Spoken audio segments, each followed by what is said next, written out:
Welcome to the Childcare Genius podcast, the world's leading authority on childcare marketing, mindset, expansion, and profitability. Each episode will feature interviews with the brightest minds in the childcare industry to guide you into becoming a smarter business leader. Our hosts have opened 10 schools while raising 5 children. They are certified business coaches and are the top-selling childcare business book authors of all time. This episode is sponsored by Childcare Genius Marketing. Let Childcare Genius Marketing help you get fully enrolled and fully staffed. Visit childcaregenius.com for more details. Let's welcome to the Childcare Genius podcast our hosts, Brian and Carol Dupre.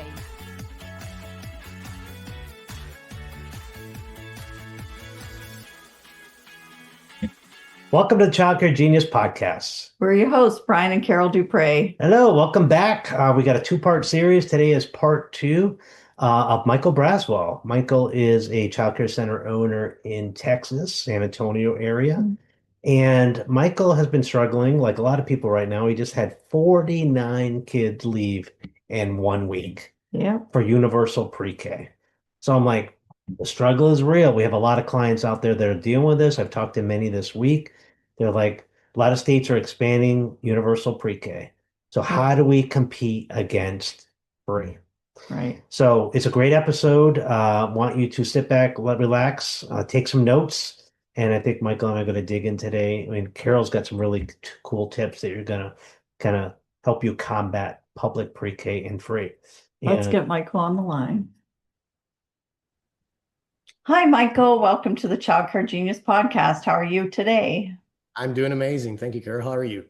Welcome back, Michael. Good to have you back for a second week in a row. Last week, we talked a little bit about you and coaching and, your vision. And we talked a lot about Mandy. We talked about books. We talked about mindset. It was a great, great episode. If you didn't get a chance to watch it, go back and watch that one. But we wanted to bring it on this week because I remember doing a call with you a week ago, and you had a big exodus of children leaving your program. And it kind of threw you for a loop because you didn't expect it. And we're having a lot of clients facing this. I'm facing this myself now, is dealing with a government that wants your kids and wants them younger and younger and younger and not realizing the law of unintended consequences. If you put childcare out of business, then you don't have any care, then people don't go to work. As we saw during COVID, it can create a major problem. So there's going to be some unintended consequences. I think the biggest one is going to be driving infants and toddler rates through the roof, because that's have to be how we're making our profits. So that unintended consequence is going to make it unaffordable. And a lot of states are freezing subsidy right now. So it's going to be a perfect storm, which we're already in on some things. So we wanted to bring it up to you. I know you're struggling with this right now, but the biggest thing, we're seeing a lot of this with our clients too, is how to compete against universal pre-K, free pre-K.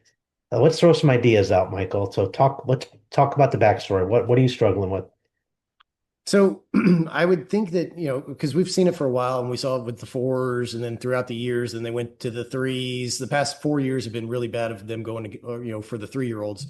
But I would say that the fact, I think one of the biggest things is, what we've always tried to tell people, I kind of cringe when people call our business a daycare.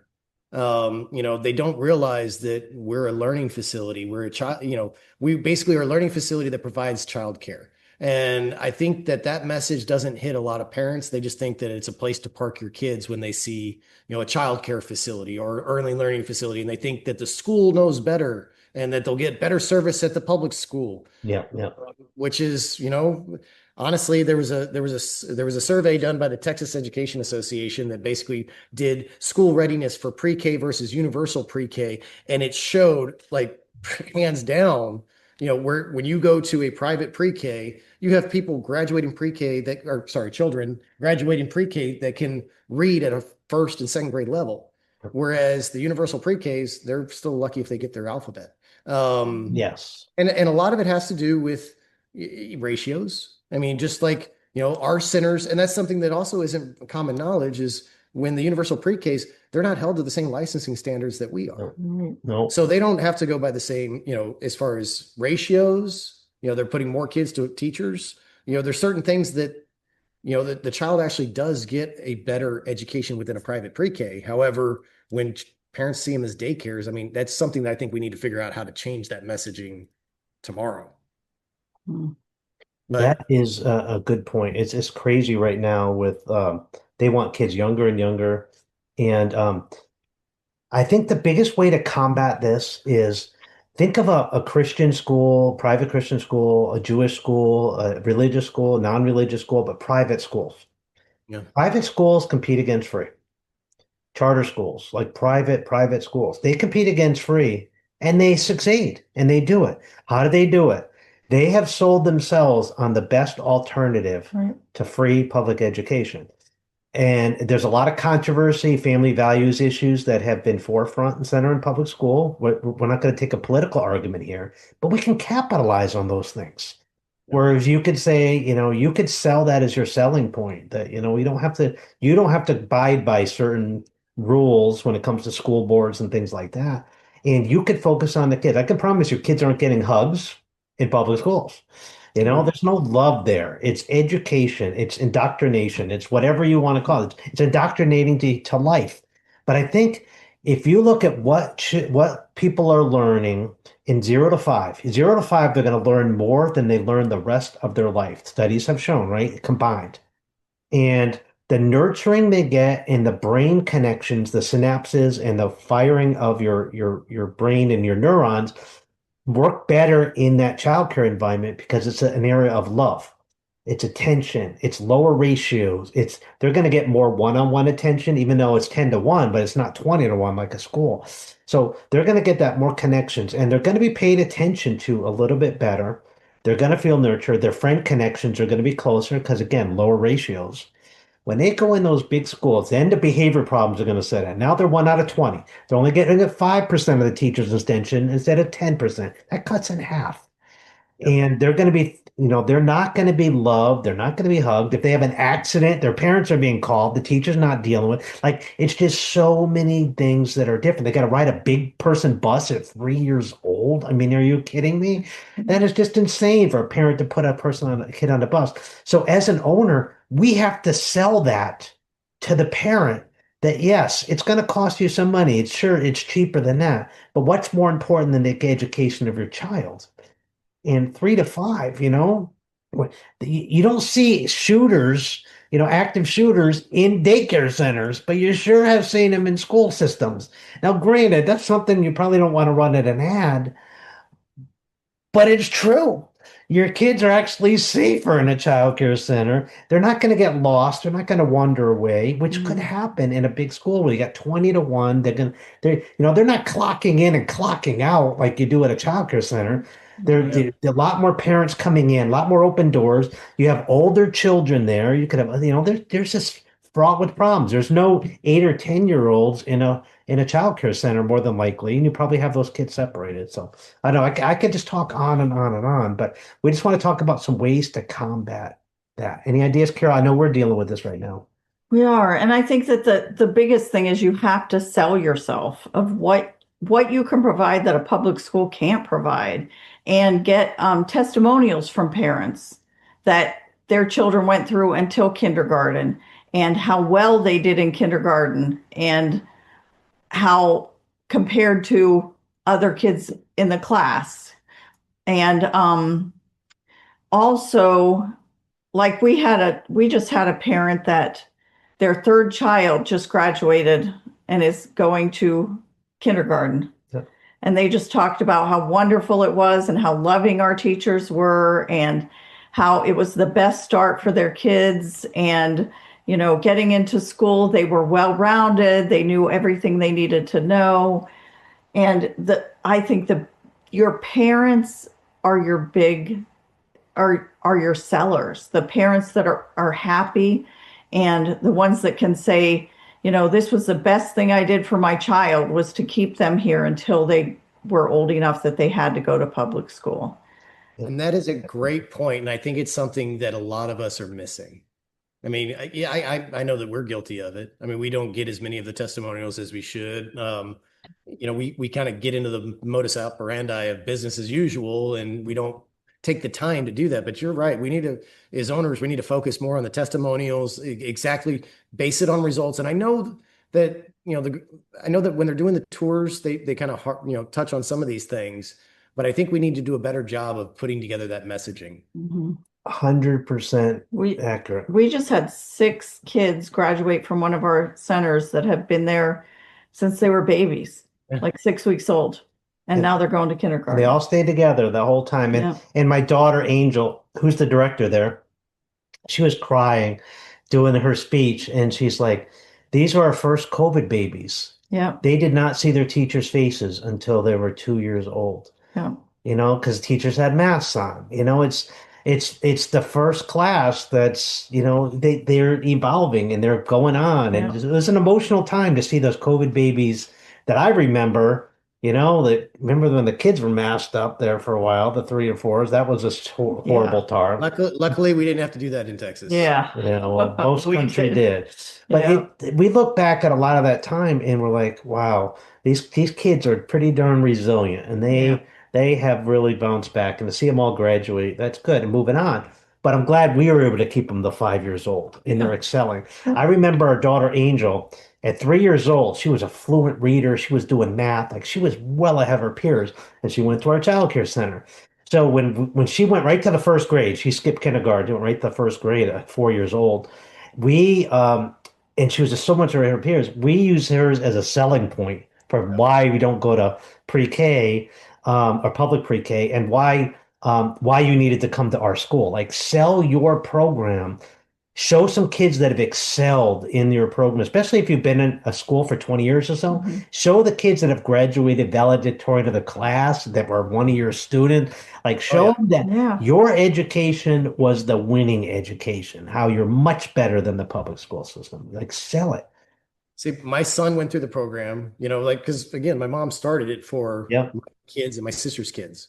So all of my nieces and nephews were all junior National Honor Society. All of my kids, National Honor Society. They grew, all graduated with honor. Mm-hmm. So it's like, and they all went through from infant to pre-K through our facility. Now, the only complaint I have gotten about our pre-K is a lot of the parents say that the kids that come out of our pre-K program, they're bored in kindergarten. And it's like, and I'm okay with that. I'm okay with that. Bored in kindergarten. Yeah, I can see that. Because they're so far ahead of any of their other peers. So that's where we say test them out and see if they can go into first. We've had kids skip to first grade because we prepare kids for first grade when they're in their pre-K class. Yes. Because here's our philosophies. We always want them to be ahead of their peers, so they always stay ahead of their peers.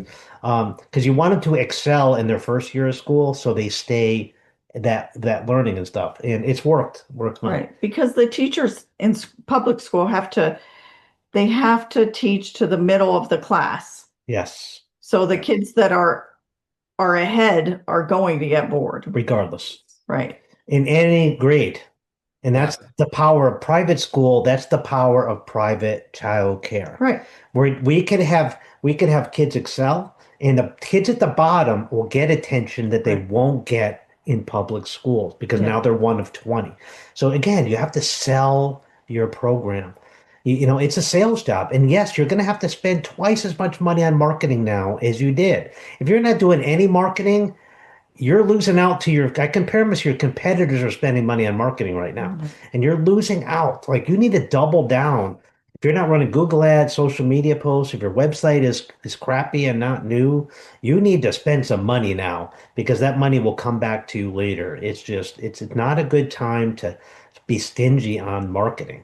I would get rid of your copy machine before I'd get rid of marketing. Yeah. Trade your car in and buy a used piece of junk. You're better off put it in marketing because eventually you'll be able to buy that nice car again. Yeah, because like you said, a lot of times it's even just parents knowing that there's places like ours out there. Right. So I mean, some of them even think, oh, well, my only option is the public school, and it's not the case. I thought, a lot of states are struggling on budgets right now. I really thought you'd have them pulling back a little bit on the public pre-K, where I was surprised to see that this area, a lot of states seem like they're doubling down on the public pre-K, but they're cutting the subsidy programs. Yeah. That's where they're going to for. So I'd rather see them cutting back on public pre-K. Well, because the federal government gives them money for however many students are in public school, regardless of their age. So where they've lost students at higher grades to Homeschool. to homeschooling, Yep. to what are those other? I can't think of what the charter school. Yeah, Yes, so they're trying to bring in the younger kids to make up for the that revenue. Yes. And honestly, that's where a lot of these ISDs are. I mean, in Texas, they just finished the last legislative session, and they did approve child care grant and funding in there within the state. And so, however, the day after, we found out that they're using it to fund ISDs, independent school districts. So even though the only people lobbying for that were child care owners, the state, within its own interests, goes to the ISDs, which I don't know the details of it, and I still need to button those out. But I think at the end of the day, the biggest message on all of this is we're all going to have storms. Not everything's always going to be perfect. There's always going to be change. Yep. So the biggest thing as owners that we can do is just make sure that we always set up enough reserves. Right. Make sure that we're not struggling for that payroll. Like, I knew that this lull was coming. You know, even though that 2 weeks ago I was at full capacity, I knew it was coming. Right. We've got enough to float for a year and a half if we need to. Yes. But it's not something that we're going to freak out about right now. We're pivoting. So one of the things that we're doing to pivot is, and I didn't know if you wanted to kind of go into this right now, but it was like, so we're changing ratios of the rooms to where basically our pre-K 4 room, we're very low. Well, we've got a lot of older threes. So we're going to combine those older threes with the pre-K 4. They're going to be a little bit more accelerated, but that's okay. They're going to learn. They're going to sponge it up quick. And then that 4-year-old room, now we can keep one teacher, and that's 1-16 ratio. And then in the 3-year-old room, that's 1 to 14, and we can have one teacher in there instead of having 2 teachers in the 3-year-old, 1 teacher in the 4-year-old, and just having barely anything in there to cover that teacher.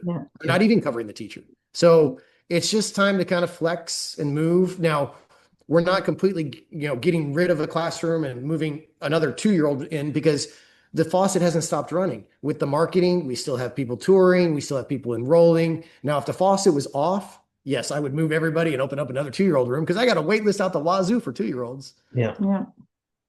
But you made a great point, and I just want to double down on that, is you need to be able to pivot and stop being paradigmed into the way you've always done it. Right. If you have a wait list for infants and you could expand your infant room when you're low on 4-year-olds, do it. Because guess what? They grow up. They become preschoolers in 3 years. Yeah. Like I was talking to a client today, and I said, Lisa, you're booming. You're off the seams at infants and toddlers. I said, 2 years from now, they're all going to be preschoolers. You're going to be doing really good.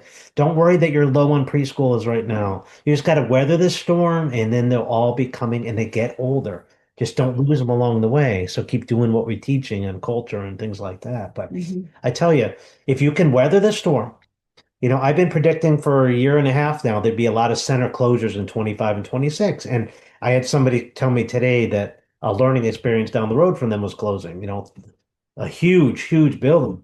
He couldn't believe a franchise was closing. So franchises are the ones that are struggling the most right now because franchise, as private childcare owners, we get twice the profit as a franchise. Franchise people live on half the profit that non-franchise people. If you're a non-franchise, you have twice the profits because you have to give half your profits to the franchisor. A lot of people don't realize, that's only 9%. Well, 9% of 18% is 50%. Not only that, a lot of times the 9% they take out of gross, not net. That's gross, not net. So you're giving half your profits to the franchisor. So, I'm not complaining. There's some really good franchises out there. But if you haven't opened a childcare center and you're thinking to open one, don't open a franchise because you're giving hire us for a whole lot cheaper than franchise fees, and we'll teach you how to do it and keep a lot more money in your pocket. So that I think those are the centers that are in trouble right now, is the ones with the really high rents because they're struggling with the public pre-K as well. So as the free market corrects over the next year, which will happen, with the grant money, with the public pre-K, with the government interference and things like that, I see a positive outcome by the, third quarter of 2026. I see great expansion potential in the country. I think the job market's really on the rebound. I think I see really, really good things. So I tell people, weather the storm, deal with the public pre-K, get on the school board if you don't like it. Go in and make a difference, I've been going to Austin and learning, stuff about our legislative session and trying to get involved politically, of which I never wanted to do. But you know what? You have to. It's like because nobody wants to do No. that. because I could sit here and complain about it all day and long, but if I don't at least do something, and that's my way of doing something, is to be better informed, figure out what's affecting my business. That can I change anything or can I change everything? Maybe not, but at least I feel better that I'm there, because you'd be surprised how many people just think like that and don't even, contribute a voice. Yeah. And now we have legislatures dictating our business when there's nobody with the skin in the game, even in the conversation.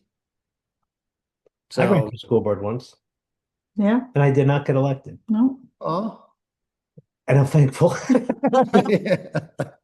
But I was a 5-term state representative. Kara was on our city council. She was the mayor of our town. Nice. So, we had 13 years of public service between us and 18 years of military service between us. So we've been doing we did our share. I could say I enjoy the military more than Much better than public service. Elected officials aren't very well liked. Yeah. It's a thankless job. it is. At least we can for walk in sure. our uniform. People thank us for that. Yeah. But One thing I want to touch real quick. You made a point about, not doing things the way you've always done them. I think one of the benefits of Mandy and I coming into this industry, fresh, basically relatively fresh. And then also when you offered up suggestions, we just did them and ran with them. A lot of people who have had their center and ran a certain way for many, many years, they're very adverse to change or even trying new things. And so I saw that with my mother, and, you saw that when you were her coach. We implemented the same things you were coaching her. The difference was mindset. So basically, going back to mindset, it's like mindset is everything, because if you've got a mindset of, oh, I've tried that before, nothing's going to happen. Well, times change. And so it's one of those things to where you never know. It's like going back into if you were in a sales job, Right. sales is if people are receptive at that time to buy a certain thing, are they going to buy it? You know what I mean? But anyhow, I don't mean to go long, but it's just, you get what I'm saying. Awesome. Well, Michael, we've enjoyed having you on today. It's been fantastic. We're tossing some ideas out, helping our clients out. We know you're going to be successful pushing it through. We appreciate what you do on our team. And if somebody needs to reach out to you, they could do it, Michael at childcaregenius.com. It's Michael. And we want to thank you for coming on Child Code Genius podcast today. Thank you, guys. Very good. Very good. I mean, if you do the tips and if you stop being paradigmed Right. and you can get through this. Yes. Be willing to change. Absolutely. If you're not marketing, call Child Care Genius Marketing today. Go to our website, childcaregenius.com, go into marketing, and let us market your center. Let us help you get it full. All right. Some of the clients got hit out of the blue with not realizing, and they weren't ready for it. Now we got to help them build because they didn't know ahead of time that they had to market to the free. They didn't realize how many parents were thinking about it because they never talked to them about it. Right. And if your school doesn't do re-registration in the fall, a lot of our clients don't. We don't do re-reg. Right. So you don't do re-reg, all of a sudden you get served with all these notices of people leaving, and it comes out of the blue. Yeah. Or if you did late registration in the fall. So Yeah. if by the time this airs, this is airing in September, you're already hit with it if it's already affected you. But we need to know how to combat it next year so it doesn't happen again, and how you compete against free all year long. Yes. And that's where we're going to get a tip. So thank you again for coming on the Child Care Genius podcast. We appreciate your time listening. And don't forget to hit the subscribe button so you won't miss a future episode of the Child Care Genius podcast. We'll see you next week. Bye. Thank you for listening to the Childcare Genius podcast. If you enjoyed the show, please do us a favor and hit the subscribe button so you don't miss a future episode. Don't forget to visit our website at childcaregenius.com to see a list of services we offer to help grow your childcare business. Until next time, thank you for being a part of the Childcare Genius community.